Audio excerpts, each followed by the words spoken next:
2059.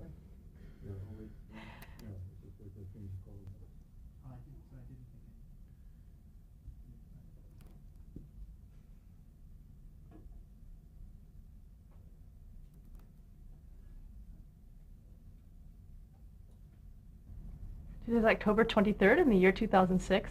I'm Karen Herman with the Archive of American Television. It is my great pleasure today to be interviewing Patricia Heaton here in Los Angeles, California. Okay, we're going to start right from the beginning. Okay. What was your name at birth? Mabel Fig Tree. No, it was Patricia Heaton. Patricia Helen Heaton. Same name as my mother, actually. Exactly? Exactly the same name, yeah. When were you born? I was born on March 4th, 1958. And by the way, March 4th is the only date in the calendar that's a command. March 4th. Okay, we'll continue marching forth. Where were you born? Where I was born in Cleveland, Ohio. Is that where you grew up? I did indeed. I grew up in a suburb of Cleveland called Bay Village. And I went to Ohio State in Columbus, Ohio, before moving to New York. So I was in Ohio all my formative years. What high school did you go to? I started out at St. Augustine Academy in Lakewood, Ohio, which is unfortunately just closed down. And then I transferred to Bay High, which is the local public high school in my town. Talk a little bit about your parents. What are their names? My mom was Patricia Helen Heaton. Her maiden name was Hurd, H-U-R-D. She came from a family of 15 children.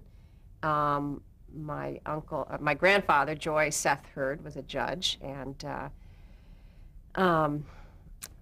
Fran Hurd is my grandmother. And my mom was sort of, I guess being one of 15 kids, you had to really kind of make your way. So she was a sort of quiet, thoughtful, philosophical person, got a teaching degree, did some substitute teaching when I was growing up, and a big reader, read a lot of books. And my father, Chuck Heaton, was from a family of two, and he was a sports writer for the Cleveland Plain Dealer for 50 years, I think. And covered the Browns, covered the Indians. I grew up with the Cleveland Browns, going to training camp, knew Jim Brown and Lou Groza and Bill Glass. And so it was really exciting to be in a family where my dad was sort of a minor celebrity in town, because everyone knew him. And he always got tickets to any events that were at the stadium or the arena. So we always got to go to the Ice-Capades. And when the Harlem Globetrotters came to town, we used to go see them, and we got to go see concerts and go to the football games and go into the press box. And so very early on, I think I got this sense of being somebody. I was Chuck Heaton's daughter, and it was this, from my mother, I think I really got this sense of being part of a big clan, because I have so many cousins on my mom's side. There's at least 98, if not more. So I'm related to every third person in town. And so I got that sense of family, of belonging, of coming from a history from her side of the family. And then from my dad, I got this sort of, this is my dad, where he's famous and I'm with him, kind of thing.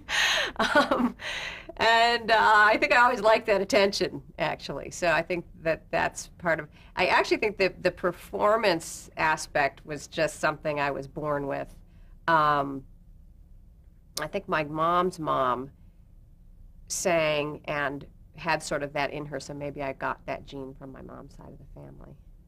Did you have sisters or brothers? Yeah, I have. My oldest sister, Sharon, is a Dominican nun. And then my next sister, Alice, is married with 3 lovely children. She's married to Jim Cartwright. She's got a son, Fletcher, a daughter, Alyssa, and a son, Nate. And they have a beautiful grandchild. And then I have my older brother, Michael, who is a journalist like my dad and writes for the Cleveland Plain Dealer. And then myself, and then my youngest sister, Fran, who does occupational therapy in like hospice setting. So there's 5 of us. Now, were you always, you said that you liked the attention growing up, were you sort of the family attention getter? Yeah. It was really obnoxious. I remember my brother used to always telling me to be quiet, and I'd be out in the neighborhood. We had this nice neighborhood street where lots of kids were on it, and this gaggle of girls that used to play together, and we used to memorize scores from Broadway musicals like Oliver or Sound of Music or Mary Poppins, and then we'd go on the swing set in the neighborhood and we'd sing at the top of our lungs. And of course, I was the one everybody could always hear, and my brother would always say, "That's so embarrassing. I can hear you all the way down the street. Just shut up." So, and I always at school, in elementary school, I'd make up songs on the playground and then come in and announce to Sister Delrina that I had a song that I would like to perform for the class, or, you know, so, and was involved in plays and community theater and that kind of thing. So it was really there from the beginning. Did you know what you wanted to be when you grew up? Well, I was a performer. However, there were no performers in our family, so no one ever suggested that I pursue it for a living. So when I started out at Ohio State, I was a journalism major, and got very depressed. And I knew that that's not where I should be. And so the middle of my junior year, I changed into theater. And I remember being very nervous about calling my dad and saying, "I want to change majors." I thought he would be very upset. I thought he was very vested in me being a journalism major. But he didn't seem to care at all. He said, "You know, whatever makes you happy." I think in his mind, regardless of what I majored in, I was going to move back into Bay Village and get a job at a local TV station, or he would get me something at the Plain Dealer and I would be there and he would know where I was. And so I really think he didn't really care what I majored in, because he didn't think it would make any difference to what his plans were for me.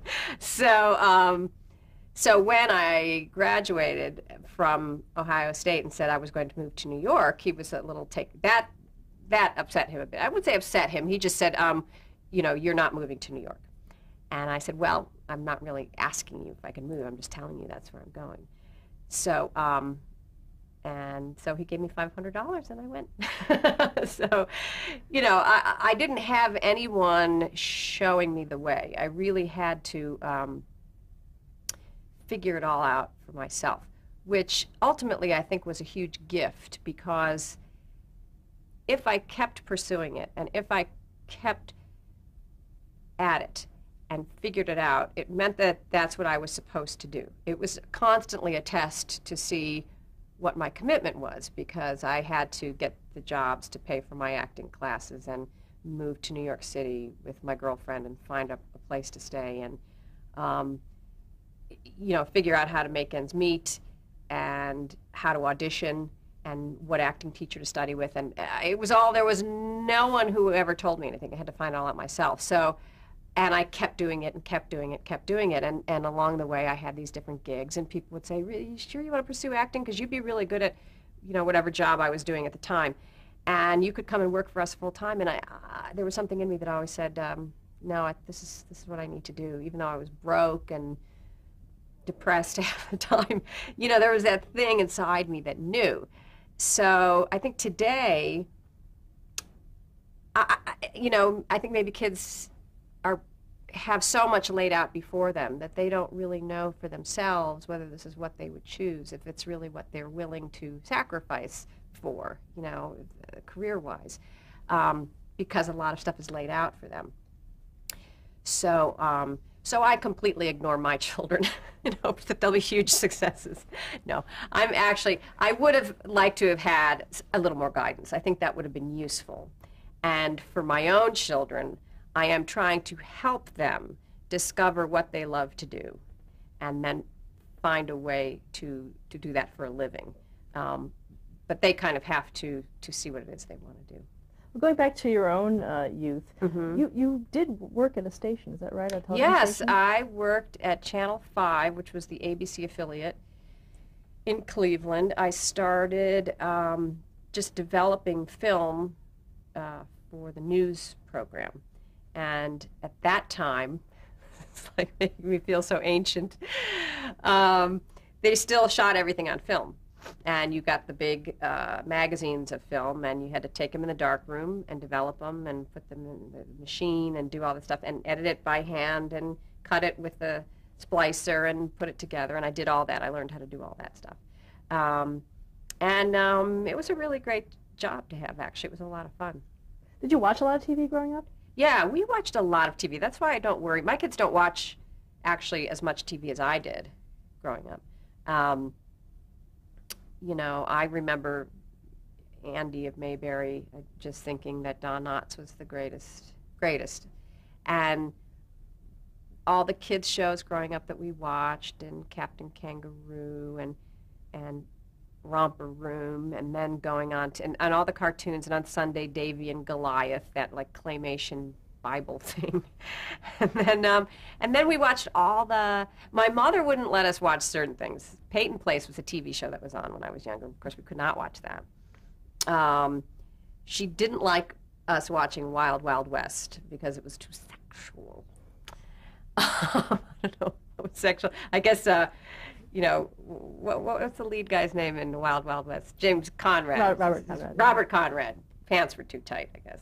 I don't know. But I loved him in those little bolero jackets that he wore. Very sexy.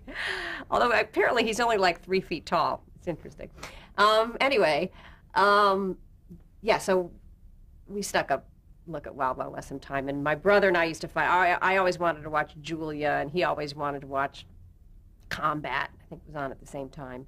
And Mod Squad was a huge thing, and the courtship of Eddie's father was very big, and the Monkees, of course, and variety shows too. Variety shows, Carol Burnett's show, and Sonny and Cher, and yeah, and All in the Family, and Mary Tyler Moore, and Bob Newhart, and there were some great years of television there. Now, is that something that you thought, oh, I'd love to be able to do that, or did you feel that when you were watching these things? I don't, you know, it's interesting. I used to watch a lot of movies on Saturday mornings and Saturday afternoons. All the Shirley Temple movies, and she really, you know, I used to just have a very active imagination. I did a lot of daydreaming too. I mean, if my kids did this today, I think I would worry. I would just sit and stare out our picture window of our house and just imagine being on a pirate ship or climbing in mountains or being a princess or something like that. And we played all these games too. I would read all these books about the 5 Little Peppers and how they grew, or these different books, and then we'd act them all out, you know. So, I mean, I was always in fantasy. I don't know that I really at that age thought about actually doing television, but what was interesting for me is the first time I was ever on a set for a commercial, I felt completely at home, completely and utterly at home, as if I'd been doing it all my life. So somewhere I think it seeped in. Was that your first professional job? My first professional job, I think, probably was a television commercial. Yeah, Pabst Blue Ribbon beer. Yeah, and Jason Alexander was in it. Do you remember what you did? What it was? I was a waitress in a bar and serving beer, and Polly Draper was in it too. And I was kind of moving through the bar, and the camera was following me, and just serving people, and it was all happy young people having a good time at a bar. And I made a lot of money off of it because they ran it during the Olympics.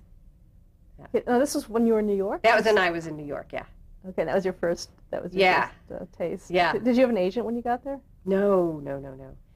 No, I didn't even have an agent when I moved to L.A. or a manager. I never had an agent in New York. I had a manager, Pat Sullivan, this woman named Pat Sullivan. She was quite a character. She was right out of Broadway Danny Rose. And, you know, it gave me a lot of bad advice, but, you know, made me feel like I had management. So I got a couple of gigs through her here and there, some auditions, you know, not much though. What kind of stage work were you getting?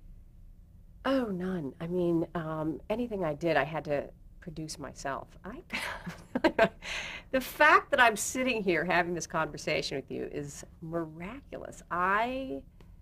If you looked at my history, there's no reason I should be sitting here. I mean, I could not get arrested in New York. I worked a bunch of jobs. I worked as room service waitress at a hotel. I managed restaurants.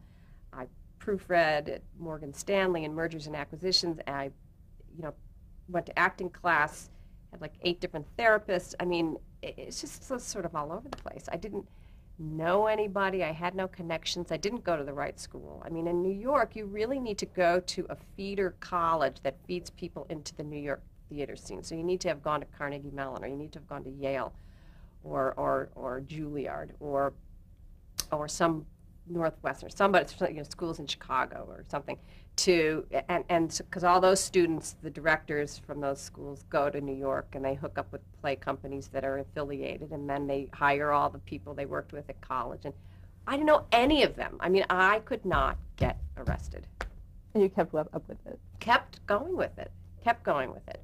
I was in New York for like 9 years, and I really felt sort of beaten down by my 9th year, and had an opportunity. I had been out to LA to do an industrial show 2 different times, and really just the openness, the air, the sunshine, just, even if I didn't get any more work than I was getting in New York, at least it was a prettier environment, so you wouldn't feel so depressed, and you could go to the beach and so walk in a yard and sit out in the backyard. So I had an opportunity to go. My boyfriend at the time, who's now my husband, was going to do a movie, and he had one of these frequent flyer companion tickets. So he said, here, I was doing a play at the time called The Johnstown Vindicator, and he said, why don't you just take this ticket and bring the play with you and produce it in LA. So that's what I did. How'd that come out for you? I mean, had you done a lot of production before, producing? I did plays? 2, just 2 plays, and with a group of people. I studied with William Esper in New York, and who changed my life completely. I mean, I wouldn't be sitting here if I hadn't studied with him. He really the way he taught the Meisner technique just made the light go on in my head, and kind of everything fell together. And what's the most important thing he taught you about acting? The most important thing he taught me was that I didn't have to come up with any results. All I had to do was listen and react. That's all you had to do. That's so key. I mean, if you dig a little deeper, you have to be coming from a place, from wherever your character's coming from. You have to have that background, and you had to have done that work. But once you do that work, you just let that go, and then you let what the other person is saying to you cause a reaction. So I used to think I had to come up with all this emotion, come up with the tears, or come up with the laughter, or come up with and everything was always pushed and forced and not real. And I knew it, and the minute he said that, I literally, in class, I started weeping, because it was like this weight was off of me of like, you just trust that you have enough there, and if you've done your work, you should be able to respond.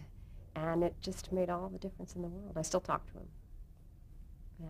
And you were talking about, so you went to Los Angeles and produced. So a couple people from Bill's class and I had put a theater company together, lasted maybe 2 years. But in that time we did 2 productions, and I took one of them, one that I was in, to LA and produced it in LA, and it actually got some attention. I had 2 car accidents in the time we were doing it because I was so stressed out from doing it, but it really started things going. And I found that in LA, it wasn't so cliquey, it wasn't so closed. There was more opportunity, even if you didn't know anyone. If you really worked hard, you could get in some doors, you could make some things happen. It was a much more open community here, and people actually wanted to find new talent. Whereas in New York, I feel like people get very comfortable with who they know, and they work with those same people over and over again. And I mean, it happens to a degree here in LA, but I think it's people always want to find the next up-and-coming person. So what was your first television work in LA, and how'd you get it? I had done a second play subsequent to the one I brought, and my strategy was not to try to get an agent, it was try to get casting people to see me, because casting people can hire you whether you have an agent or not. And so I got a lot of casting people to come to a play, and then got a lot of reviews, and I just kept on. I was very businesslike about it. I called people on a regular basis. I sent out flyers with the reviews from my shows, and I guess I think the first thing I did was an episode of Alien Nation. You know, at the time I was grateful that I didn't have to play an alien, but looking back now, I think maybe would have been better, because then people wouldn't know it was me in that show. And I remember that audition clearly, because I knew I nailed it when I went in. And it was like the silliest of shows, but I really got it. And every time I remember almost all my first auditions. My first sort of ongoing gig was on 30-something. And even at that time, I still didn't have an agent. I didn't have a manager. But I sent some reviews from one of the plays I did to one of the casting directors. And I also, it's just like this strange thing. There's a wonderful dear man who's passed on now named Jack Temchin, and I met him in a copy shop when I was copying my resumes, and he saw I was from New York, and so was he. And we struck up a conversation, and he said, you know, I just have a feeling about you. I can tell you're a good actress. I have a friend who cast 30-something, and you should send her your resume, which I did, and she called and had me come in, and ended up doing 7 episodes of that. And, you know, at that time, that was the hottest show on TV, and it was kind of miraculous that I got on that show without any representation. And I used that to go to agents and say, okay, I've now done my 5th episode of 30-something. Okay, now I'm doing my 6th episode. I'm doing 7, you know, would you like to represent me? So finally I got some representation. Now, did you know that would be a recurring character? No, I just really hit it off with Ed Zwick and Marshall Herskovitz, who I found to be the loveliest people I've ever met, and all the cast members, Patty Wedig, Patricia Wedig, and Patricia Callenber, and just everybody on there was so nice and very inclusive, and real actors too. They were all kind of New York actor types, you know, so they really had their craft. In fact, Patty Wedig also studied with Bill Esper. So it was really a great experience, and I think it was Marshall or Ed called me up after my first episode and just kind of had this kind of conversation with me that we're having. I was like, where are you from, and how'd you get here, and what are you doing, and we really like you, and we've got a storyline coming up that we think we can use you in. So they had me come back on, so it's great. Well, talk about your character and the storylines that you were in. Oh, it was the driest. I played the OBGYN to both Patties, to Patricia Callenber and Patricia Wedig. And the storyline ended up being Patricia Wedig getting ovarian cancer. So every episode I was just looking up her gown, her hospital gown. So it wasn't that, you know, involved. There was no emotional arc for my character. Really, it's just a device. But everybody watched that show, and that just opened doors. You know, if you were on that and got to be on it a number of times, everybody stayed with it. Is there anything that you had to prepare to do that role? I think, you know, the reason I got it, I think I was so nervous that I could barely muster, and I also didn't know how to say, what is the medical term when they shoot you up with this? Pitocin. I had to say Pitocin, and I kept thinking I was going to mispronounce it. So my whole focus during the audition was, okay, there's that line, I did that line, here comes the next line, oh my God, here comes the line with the word Pitocin, and okay, I got to say it's Pitocin, you know. That was my whole thing. And they said, we love the way you're doing this? She's so dry and unemotional. I'm just thinking, it's 'cause I'm just trying to remember how to say Patricia. And I didn't say that, of course. But that's what they were looking for. Thank God. That's what they were looking for. They could say, you remind us of our gynecologist. You're just like her. She's very straightforward. And it's like, yeah, well, it's a character choice I made. Yeah, so I was just lucky. Yeah. Did you find yourself recognized on the street? From that, I don't know so much that, but I think people in the industry said, we saw you were great on 30-something. Even that small part, people noticed. Yeah. And where did that propel you to? Well, it got me an agent. And then, soon after that, I auditioned for a pilot called Room for Two with Linda Lavin.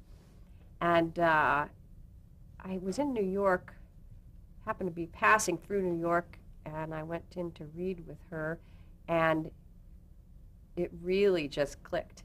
And, it's funny because they said, well, she just came off of 30-something, which is a drama. We really wonder if she can do comedy. But really, at Bill Esper's class, everything I did almost was always comedy, or it turned into comedy, even if it wasn't supposed to be funny. So, so I knew I could do it. They were just a little bit shaky, but the script was really well written. I found I've been very fortunate that everything I've done, it's been really great writing, and it makes it 100% easier to do. And I remember that audition clearly when I had to go in front of the network and do my network audition. And I got out there and I did stuff. I found new stuff every time I did this same scene over and over, and still new stuff would come up. And when I knew I had nailed it, and I left the room, and I completely broke down sobbing because I was so tense. It was like Holly Hunter in broadcast news, it just, I have to let it out. And then I got it. And unfortunately, it only went for maybe, I don't know, 12 episodes or something like that, maybe a little more. But it was just a great experience. What was the premise of that show? The premise was Linda Lavin with my mother. We were from Ohio, and I had moved to New York City to become a TV show producer. And my father dies, and Linda comes to live in New York City with me. So she's come to visit me, and she visits me on the talk show that I produce, and she becomes this outspoken guest on the show, and they ask her to be a regular on the TV show. And I think what happens is she ends up declining, or she would do an opinion piece on the show. That's what they did. I think they sort of phased that out a little bit. But it was about this woman starting over in New York City, this opinionated, no-nonsense woman from Ohio starting over in New York City, and about her relationship with her daughter. And how was it working with Linda Lavin? Everything I didn't learn from Bill Esper, I learned from Linda Lavin. She is such a pro and kind of a genius, and I've seen her, I think, in every play she's done since I met her, and I regularly steal stuff from her. So, and she knows that. She doesn't care. So, yeah, she was brilliant, and I couldn't have been more fortunate to have that be my first regular job. And how was the casting as her daughter? I mean, how do you think that happened? It was interesting. It was weird because we kind of actually look alike when you put us together, and we had this really great chemistry. We really, really hit it off. What was interesting when we were doing it is Linda doesn't actually have children and of her own, and my mother had died when I was 12, so I didn't really have a mother. So we were playing this mother-daughter thing that neither of us was really very familiar with. But it's really about, we kind of laughed about that a lot, but it's really about the relationship between the two of us just as people, and that really worked. Stop there to change the tape. Okay.